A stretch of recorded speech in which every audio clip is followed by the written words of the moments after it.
All right, March 23rd, 2022. My name is Alex with On Point TC. Today I'll be sharing the top 10 reasons for MLS violations. And actually, this was just stuff that I got off the internet from CRMLS at the time.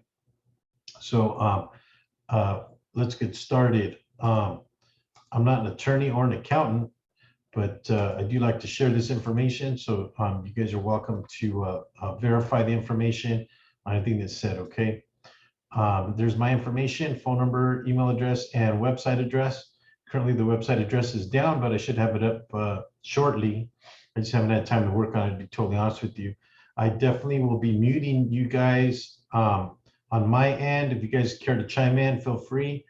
But please mute yourself, just trying to get away from the background noise and distractions and what have you, right? I'll try to get to the questions after each slide, but feel free to use the chat room as well, okay? And then thank you guys for logging in early. I do appreciate that. That we'll get started. Definitely, I think most people don't enjoy doing training, as do I. I'll be honest with you. It's just not a pleasurable thing. Some people do enjoy it though, in terms of the content. So we try to keep that as short as possible. I think if we could pack as much content into the amount of time that we try to do within an hour and a half, it's kind of like non-eventful. It doesn't really take that much out of your week and is fairly enjoyable at that point. And then always feel free to invite anybody that you think might be, that might take advantage of these classes and upcoming classes, and also the YouTube channel of all the previously recorded items. Okay, so there's somebody coming in. So why don't we get started? So any questions or comments thus far? So today we'll be going over top 6 reasons for MLS violations. There are more violations. You guys are welcome to pull the California Regional Multiple Listing Service Rules and Regulations handbook that you see there. I believe I have a copy of it, and if I find it, I'll send it out on the email blast that I usually send out.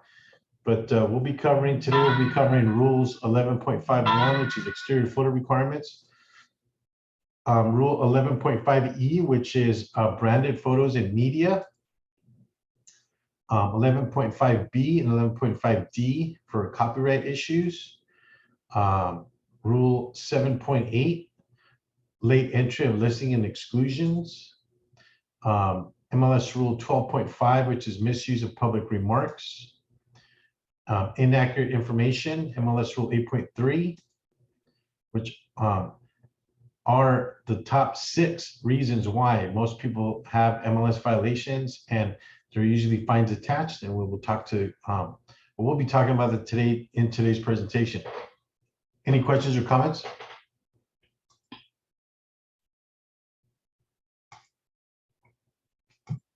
So we'll just cover a quick history. In the late 1800s, real estate brokers regularly gathered at the offices of their local associations to share information around properties they were trying to sell.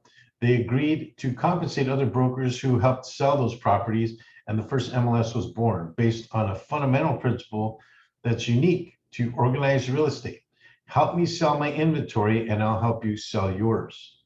So this is something that went on in early days prior to technology, including that technology that we understand just to be in writing. I remember the days when we used to get books of this information before the internet. So I can't even imagine, honestly, how people sold anything back in the day. Really just word of mouth, which, believe it or not, is still despite our technology, is still something that is practiced. The term MLS is considered generic in the United States and cannot be trademarked or branded. And we know that because MLS also stands for what is it? MLS is the soccer league. I just can't remember what the acronym stands for at the moment, which is odd because I watch it almost every day. There's no single authoritative MLS and no universal data format. However, there is a data standard for MLS systems. The Real Estate Transaction Standard, which is being deployed across MLS solutions in North America.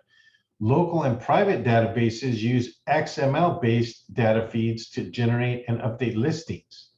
Listing disseminated through MLS may be controlled by a single association of realtors or groupings of associations which represent all brokers within a given community or area. Now, you'll find that in certain areas, they try to monopolize or cover up the information and keep it kind of amongst themselves in the efforts of making more money on those transactions. And so there's always been a struggle to the contrary in terms of the opposing ideology of wanting to open up that information to everyone, right? So you have a group of individuals that believe, no, we should be segmented in our efforts, and then a group of individuals that says the opposite, which is, no, we should open up that information to everyone. Any questions or comments on that? All right. Oh, that's right. Thank you, Robert Soley. Major League Soccer, of course. I mean, MLS, I mean, I've heard it 100 times, but for some reason, the acronym eluded me, as here I am always spouting acronyms, right? So we'll continue on with the history of MLS. A multiple listing service, or MLS, also multiple listing system or multiple listing service, right? Although, did I say that there? Multiple listings service is a suite of services that real estate brokers use to establish contractual offers of compensation among brokers and accumulate and disseminate information to enable appraisals. Now, we know that appraisers, and I know I belonged to the Orange County Board of Realtors for a long time when I was appraising, because I was able to get information from the MLS at that time that wasn't available on public record. Multiple listing services database and software is used by real estate brokers in real estate representing sellers under a listing contract to widely share information about properties with other brokers who may represent potential buyers or wish to work with sellers broker to finding a buyer for a property or asset. The listing data stored in a multiple listing service database is the proprietary information of the broker who has obtained a listing agreement with the property seller. So you'll notice now we're kind of moving into the agreement between a broker and a seller, and within that agreement, it actually gives the seller the ability to opt out of going onto the MLS. And we've talked about that in previous presentations. Any questions or comments thus far? All right, and I failed to mention that there is 21 slides on this presentation, so we're actually moving pretty quickly, but there is some areas where there is some explanation. So why do MLS rules exist? So the MLS rules exist to protect your rights as a real estate professional and to protect the accuracy of the MLS data. Receiving a citation for an MLS rule violation is something you want to avoid. A citation can cost you money and potentially hurt your standard with your association board. I'm sorry, your standing with your association and board. Most rules violations are unintentional and can be easily avoided. Follow these tips to steer clear of the most common violations. So this is the reason why I wanted to share this information. The other reason why is because I see these violations come out often, and it happens a lot with the same violations. Now, I could probably expand on the top 6 because the top 6 is actually rated on the fact that MLS has given us those analytics and saying these are the 6 most common offenses in the MLS violations. But I can tell you some others that are pretty common as well. And if they happen to pop up, I'll mention it to you. Any questions or comments on that? So MLS Rule 11.5.1 is the exterior photo requirements, okay? So description of the violation. This violation occurs when listings are entered into the MLS and a compliant exterior photograph is not uploaded within 1 calendar day. So that is also part of your listing agreement in terms of uploading the actual listing. So per rule 11.5.1, within 1 calendar day of entry, listings input into the MLS are required to have at least 1 photograph accurately depicting a substantial portion of the exterior of the property. Additionally, a compliant exterior photo must remain on the listing at all times for all statuses. So how do we avoid the violation? Once a listing is entered in the MLS, you must add at least 1 compliant photo or rendering of the exterior structure of the listing property within 2 calendar days, regardless of the listing status. If a property is sold within 5 calendar days or entered the listing in the MLS, it is important that you add at least 1 compliant exterior structural photo prior to closing of the listing.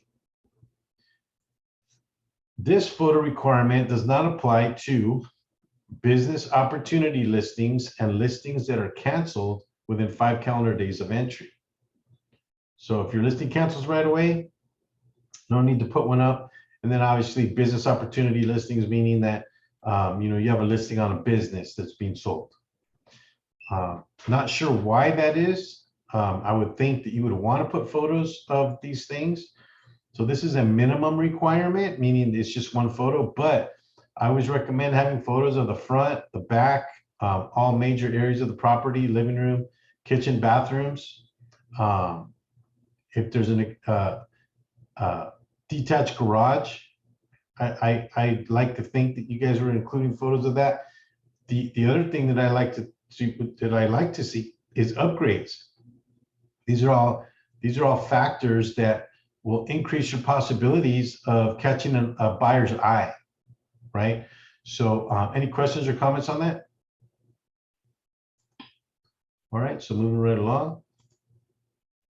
So now we have MLS Rule 11.5E. So branding of any media submitting to the MLS is prohibited. Photos, virtual tours, and any media submitted to the MLS must not contain any branding or promotional information related to the listing broker or agent. Now, I believe it's going to talk about some other things here too, right? So how do you avoid this violation? Photos and media uploaded in the MLS must not contain any of the items below, right? Must not contain a phone number, website address, or email address.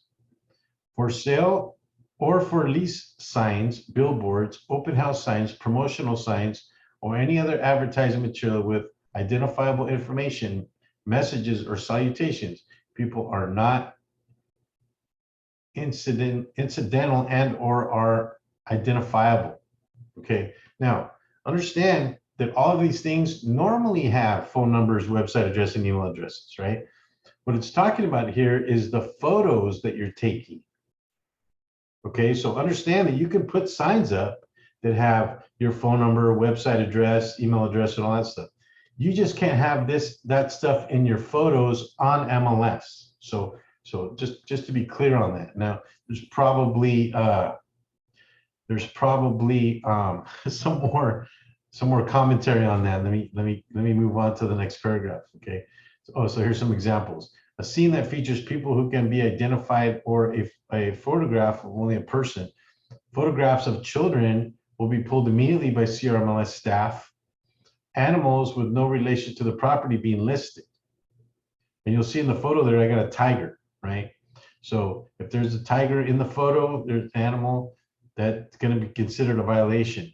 Any kids or people, any phone numbers, you see a picture there of a flag, you see a picture there of the agent with the thumb up, those are all violations, okay? A photo of only a horse, dog, chicken, etc. items not directly related to the listing. So these are items, again, that can be violations. And if somebody, and you do have some folks that are policing the industry on the MLS side, there's not too many, but the people that police the industry are other agents. So what ends up happening is that if another agent sees some of this stuff, they tend to click on the listing where it gives them the option to show that you're in violation, and they will call you out on it. And it's mainly because they're your competition, right? So note the CRMLS reserves the right to remove any media found in violation or inappropriate. Consequently, if a photograph is removed for violation of Rule 11.5E and the photograph is the only photograph that fulfills the requirements of the previous rule, which is 11.5.1, an additional citation may be issued on the basis if the issue is not timely corrected, meaning that, remember, the 11.5.1 said that you have to have at minimum one photo of the property. And it happens to be that they remove it because of one of these violations. Now you're actually in violation of two things. You're in violation of 11.5E and you'll be in violation of 11.5.1. So this is where I always recommend that you put more than one photo in your listing, right? Refer to section 1 of the handbook for more details regarding the exterior photograph requirement. So I won't get too much into that, but understand that these are considered violations. So I put a nice little picture there of what could be. You know, you don't put the family out in front of the house with your listing. You don't want any flags, animals, phone numbers, email addresses, website addresses, any of that stuff.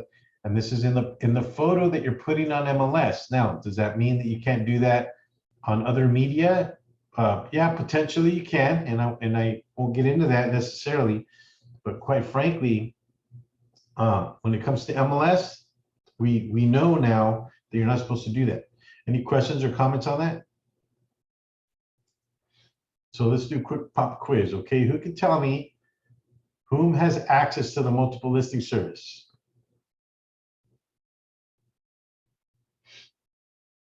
Anybody?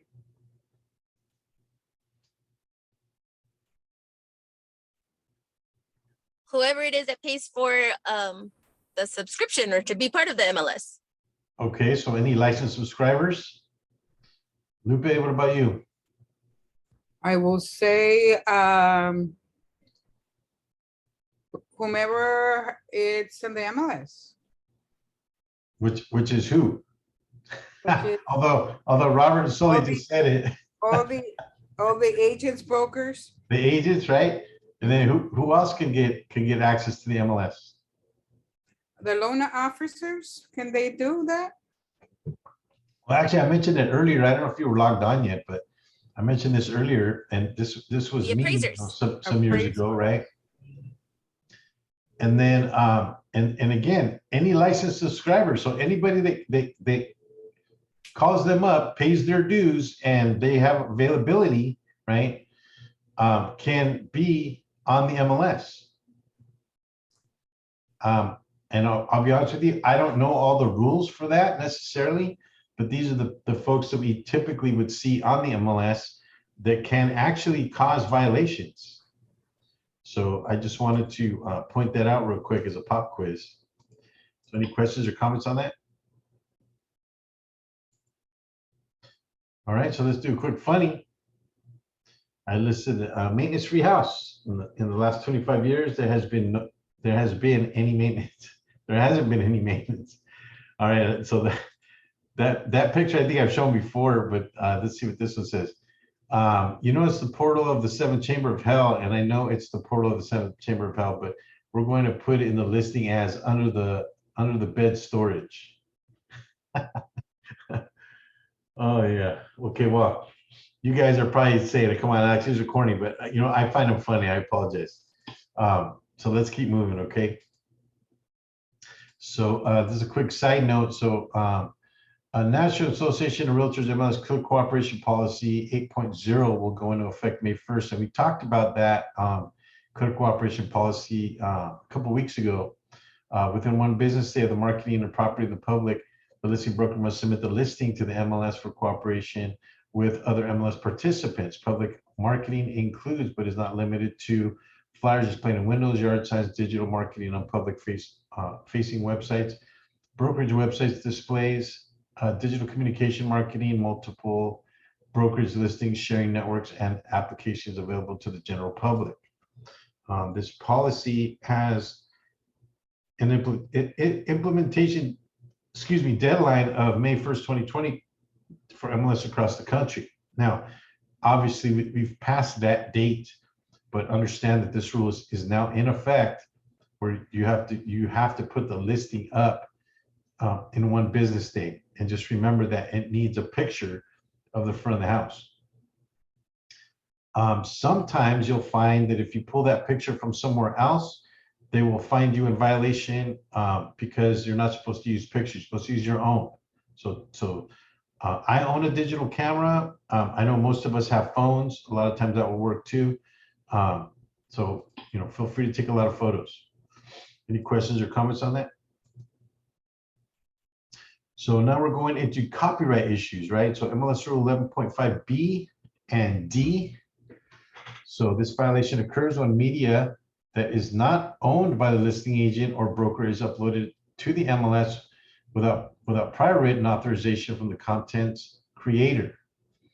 11.5 subsections B and D read as follows. By submitting any media to the MLS, a participant and subscriber represent and warrant that they own the right to reproduce and display the media, or they have procured such rights and all necessary licenses from the appropriate parties, meaning that if you hire a service to go out and take pictures of your property, they have to actually give you something in writing, and I would recommend this, saying that you are you have procured the rights to use those photos on your MLS. If not, that person may seek compensation. And again, I'm not an attorney, so please take that with a grain of salt. Use of media by any subsequent participant and subscriber requires prior written authorization from the submitting participant and subscriber or other appropriate party with the legal right to grant such authorization. So that's what I meant by a second party, right?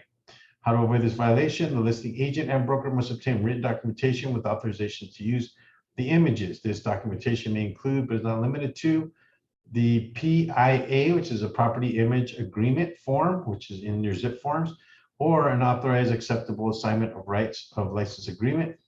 Whichever document is used, it must provide an irrevocable, unrestricted, transferable, perpetual, royalty-free, and non-exclusive with right to sublicense, right to the MLS to use, store, reproduce, compile, display, and distribute the media as part of its compilation. CRMLS has observed that nearly all photographer-created license forms fail to provide the necessary license language, even where they include references to the MLS, and should be used with caution.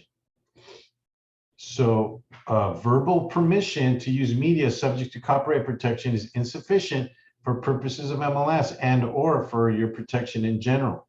And so what do I always say? It's not what you know, it's what you can prove. It's important if you're going to hire a service, such as some of these virtual tour services, as well as drone services, and or even photography services.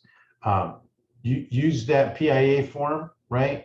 As it will include the necessary language that is necessary if you were going to use one of those services. If you're not using the service, take the pictures yourself. Make sure you store them on your transaction or your broker file or your transaction file, and feel free to be candid with those photos, right? Any questions or comments on that?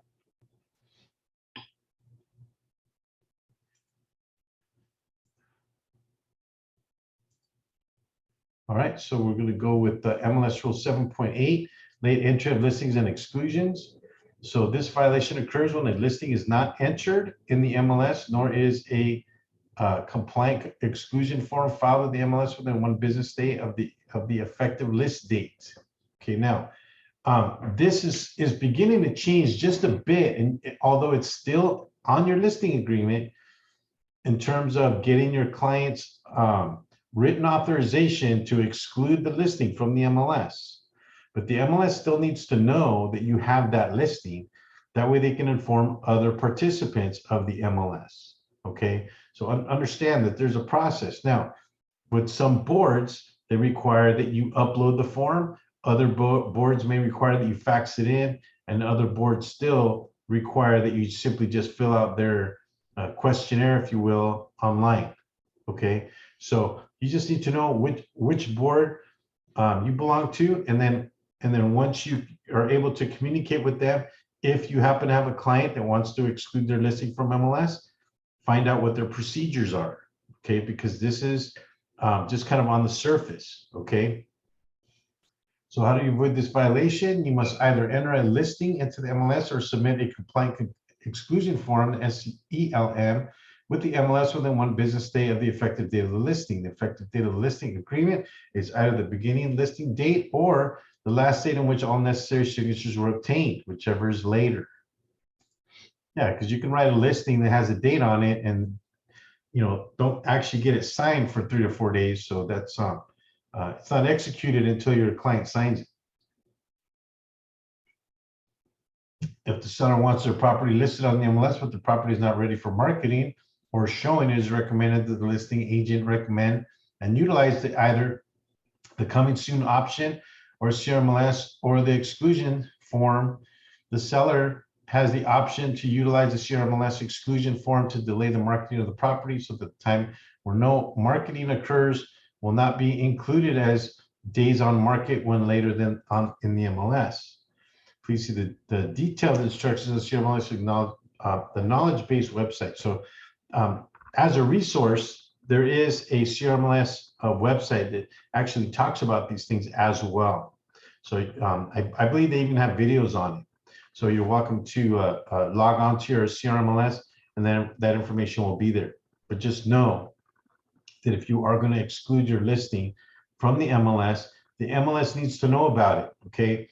Don't stay in the dark with your client in terms of, okay, yeah, I got a signed listing, and you're doing all this stuff, but you're kind of doing it without the MLS knowing. Remember that because you are a participant in the MLS, you have now engaged in that activity. Okay, so any questions or comments on that? All right, so let's keep moving here. Me, I have a question. Yes, Ms. Lupe, how can I help you? Okay, I just wanted to understand if the date of the contract is signed today, the 23rd. So I have until the 24th to submit to enter the listing into the MLS. Yes, you have 1 day 1 day. after it's been executed. So Yeah, after they sign it. after They you sign sign it, it. after you sign it and they sign it. After they sign it, then I have only 1 day to put it in the MLS. Yes, otherwise you're in violation of that rule, MLS rule. Okay, thank you. Yes. Okay, so misuse of public remarks. So MLS rule 12.5. This violation occurs when prohibited information or verbiage is placed in a public remarks field. And the public remarks field is typically at the top of the MLS, is usually the first thing you start reading, other than the information that's off to the side of the photo. But this is the information that is going to be publicly presented. Typically, you're going to see it on all of the other websites that attach themselves to the MLS. Okay, so how do we avoid this violation? It is important that the remarks in the property description and any other public-facing field are limited to the physical and aesthetic characteristics of the property. The property description and other public-facing fields may not include. And here's a bunch of stuff, okay, that you cannot be putting in the public remarks area. So gate codes, showing instructions, compensation information, lockbox information, occupancy status is a big no-no, right? Email addresses, website addresses, phone numbers, agent or brokerage information, open house information, language that violates applicable fair housing laws and guidelines. So these are all things that in the public remarks, you cannot put any of this information in the public remarks. One of the things that I see quite frequently in the public remarks is a phone number. And that is included on this list. You cannot put a phone number in the public remarks. All right, and I see it often. It's a $250 fine. And you see how many phone calls I get. Alex, how come I got this violation. Why you put your phone number in the public remarks? You know, they try to blame me, but I didn't put the listing up.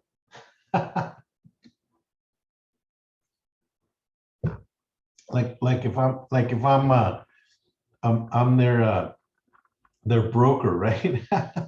So anyway, I laugh, guys, but look, the reason why I'm saying this is because I'm trying to tell you, don't do this, okay? So in the public remarks section, you don't want to put any information that is detailed, okay? What you want to do is you want to be descriptive, right? Close to freeways, places of worships, schools, parks, and freeway access, right? You're not really saying what freeway, you're not really saying what school, you're not saying what kind of places of worship, you're just being descriptive, okay? You're not giving email addresses, website addresses, or phone numbers, or broker information on the public remarks as well. But you are describing the property the best you can.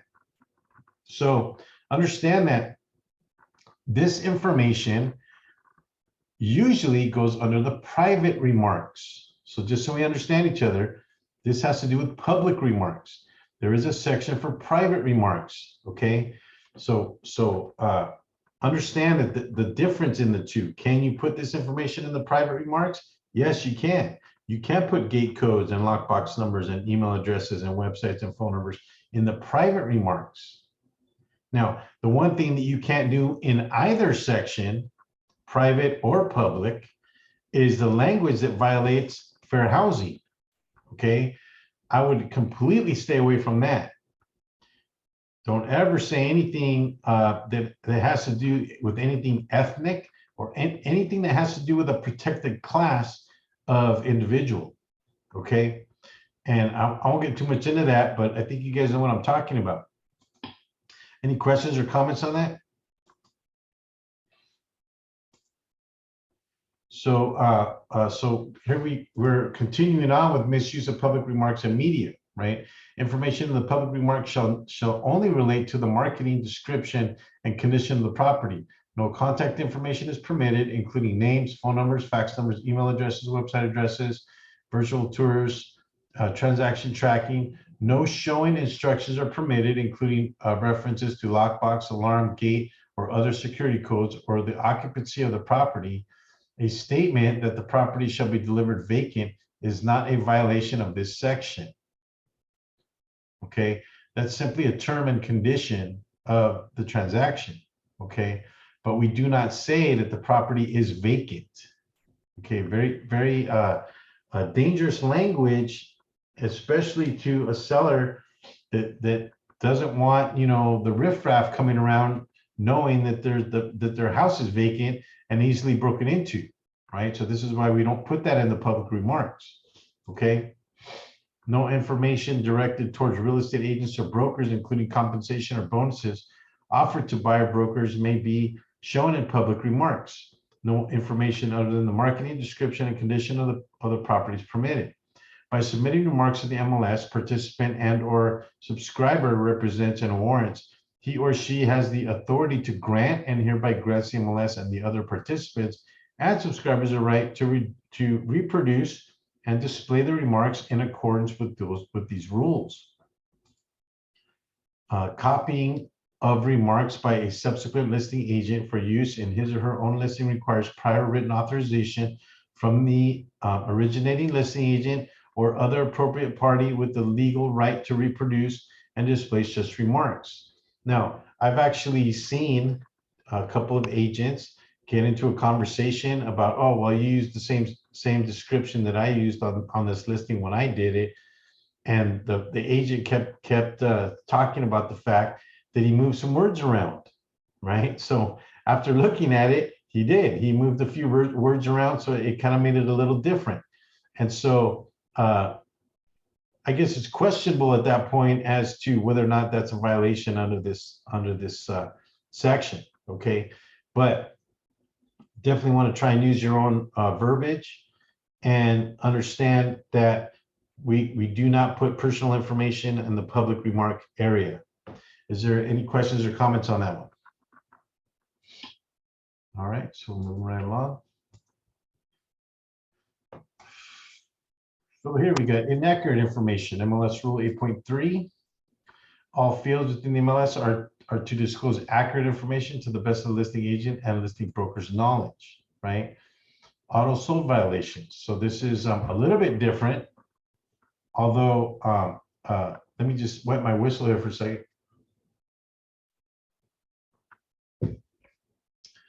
An auto sold violation occurs when a listing is automatically changed to sold status by the MLS system, which is a result of not manually updating a listing in pending or active under contract status. An auto sold listing is considered an inaccurate information violation because the listing is closed and displays estimated and unconfirmed sales information. So when we take a listing and then we get it under contract, we change that listing to pending or active under contract. When we do that, the system asks us when the estimated closing date is. Now, the majority of the time, and I want to say probably 99% of the time, we can never truly guess that date. We can only estimate that date. So we put down an estimation. It's important when you start getting closer to the time that your file is supposed to close. It is very important that you watch the system, that it doesn't auto close your transaction, meaning that let's say, and I'll just use today's date as an example. Let's say that your file was supposed to close on March 23rd, okay? But because it's already 6:30, obviously it can't close today because it's already past time. And the MLS system says March 23rd, the system will auto close your listing. But let's say that it's not going to close until Friday, which is the 25th. You have to go in and manually change the MLS to reflect that now your estimated close date has now changed to March 25th, so the system doesn't auto close it. So understand that because you put an estimated date there and it was 30 days ago, because it was, that's probably when you changed it. You have to watch the MLS when it's getting time to getting closer to the time you're going to close, and then actually manually change it to sold when it actually sold. That would be most advantageous. So this is what I do. If my close date, let's say that I get a contract the middle of February, okay, and my close date is, let's say it's March 23rd, okay, I'm going to push that close date when it's asking me when's the estimated close date. I'm going to say April 15th because it will not auto close on me. Now, let's say that it closes on April 2nd. I'm going to go into the system just as part of my everyday rounds that I do with the listing, and I'm going to manually change it to closed on April 2nd. So because I had it on April 15th, it won't auto close, in other words. Does everybody understand that? To avoid the violation, make all necessary changes to the listing within 2 business days of being advised of an inaccurate, and watch the multiple email and pop-up reminders that the MLS sends you regarding any upcoming status changes or deadlines. Now, excuse me. Every time I go into MLS, usually there's a little message that pops up that says, hey, you have a deal that's going to close in 14 days. And then it'll give you another message, when you get closer in time, hey, you have a deal that's going to close in 7 days. It's actually warning you that something's going to auto close, okay? And then you're also getting emails, believe it or not. The system is sending you emails telling you that. So anybody getting an auto close just isn't really paying attention. Okay, to help avoid an auto sold violation, you must properly and manually manage your listings in the pending active under contract status.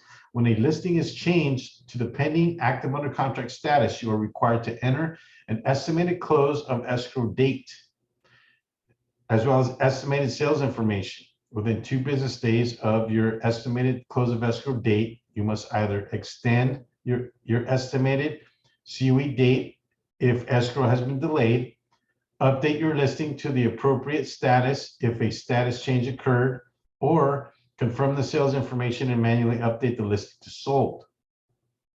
Courtesy notices are sent via matrix pop-up and email 14 days prior to 7 days prior to and 1 day prior to, and on the day of the escrow closing as reminders to manually update your listing. After the close of escrow date passes, you are provided with 2 additional notices. So this is what I was talking about earlier. It's actually warning you ahead of time that this is happening or is about to happen. So pay attention to your emails and jump on the MLS often if you have a listing, and just double check your dates. You'll find that if you double check the dates, that it'll be right up here. You'll be mindful of the dates, that way you don't get that auto close violation. Any questions or comments on that?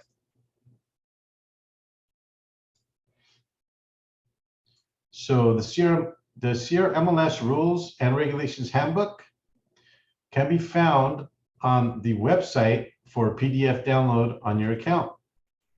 It's 51 pages of very cognitive reading. If it can be helpful in the art of navigating your clients through a stressful transaction process and experience.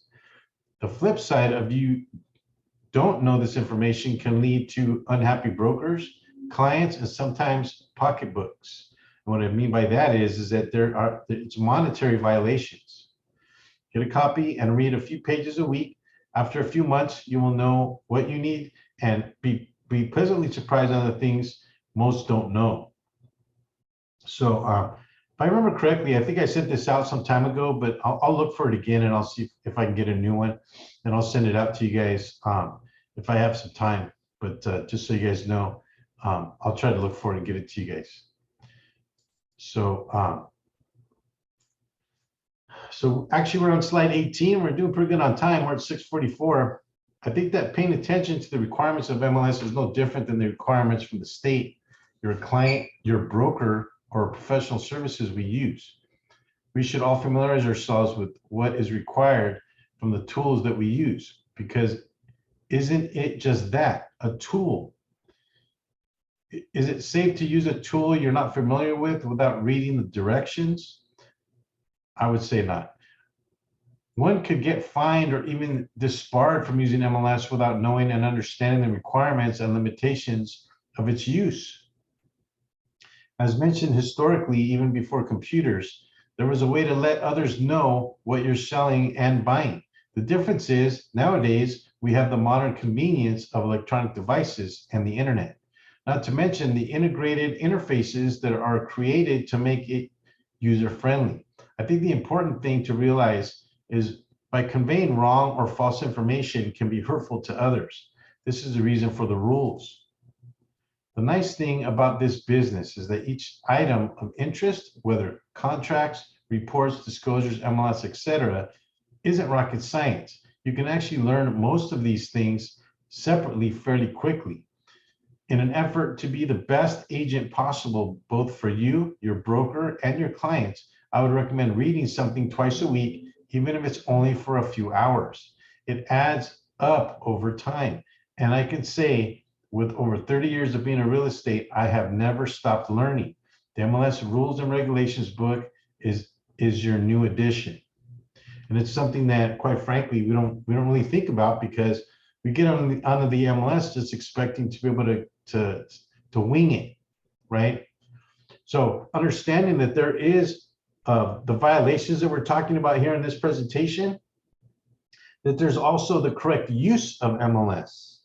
So practicing or even helping others that are on MLS do this stuff, you'll be able to familiarize yourself on its use, because I do mention it is a tool. And should we be using a tool that we don't know much about? I would ward against it, obviously. So because this is our field of choice, should a dentist not really worry about too much about the tools that he's using on your mouth? I mean, yeah, that's a little bit more critical, but at the same, it's the same example. So I use that as an example to demonstrate the severity of it, right?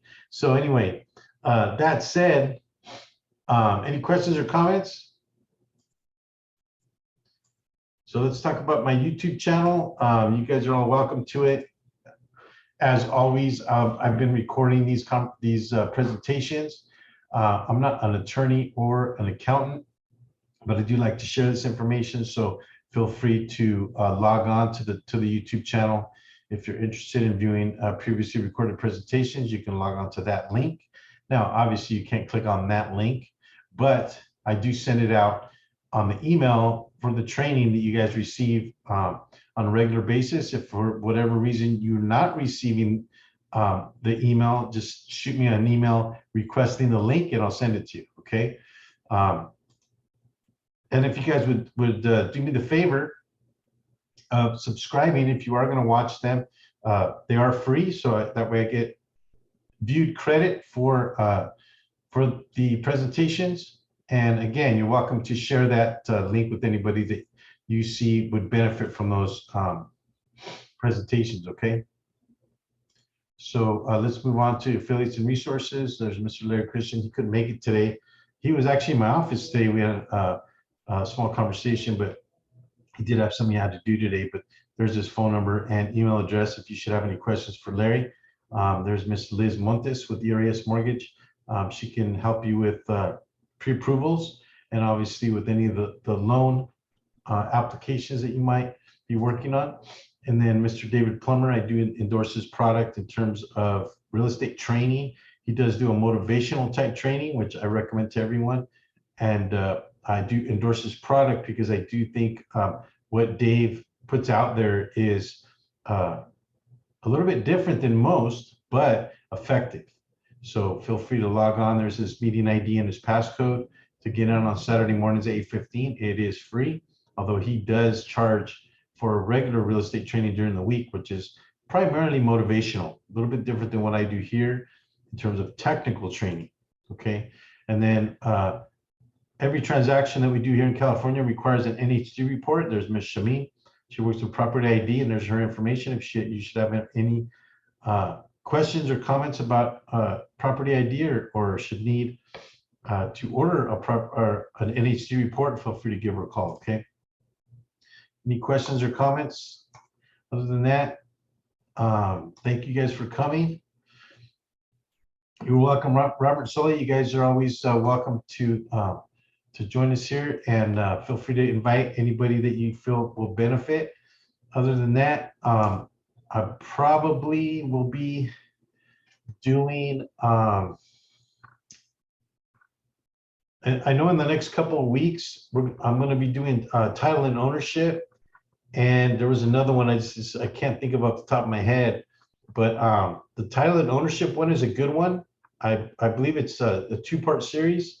And then I will be getting into the Avid, and that'll probably be closer into April. Now, the Avid one, the reason why I'm kind of holding off on doing it is because I'm trying to get through the ones that I already have so I get it recorded. The Avid one is a new one. And then I will be doing one on the seller's affidavit, and haven't even started that one. Once I get the seller's affidavit out of the way, along with the Avid, which is already done, I'm going to start on the RPA. And the RPA actually, as I've been reading it, going into the months that have passed since it has hit the stage, it's actually not that much different than what we were using before. What we find is that they bolt together the things that can change on page 1, 2, and 3, and then they've added some explanation as to what's required. So that said, I'm thinking that it probably won't be 6 sessions like the previous one, but I have to think about how I'm going to put that one together. So I do appreciate your guys's patience on that, mainly because I've been getting a lot of people asking me, hey, when are you going to do a class on RPA? So the other thing is that I'm beginning to learn a couple of things differently than what I interpreted on the contract. So I need to verify those things before I talk about it, okay? And I think that's important. I don't want to be conveying wrong or inaccurate information when it comes to what we're trying to do. Mainly one of the biggest reasons why I do this is just protecting ourselves and our clients. So that said, we did really good on time. If you guys have any questions or comments, I'm open to them now. If not, I'll be logging off, and I'll see you guys next week. You guys have anything to share?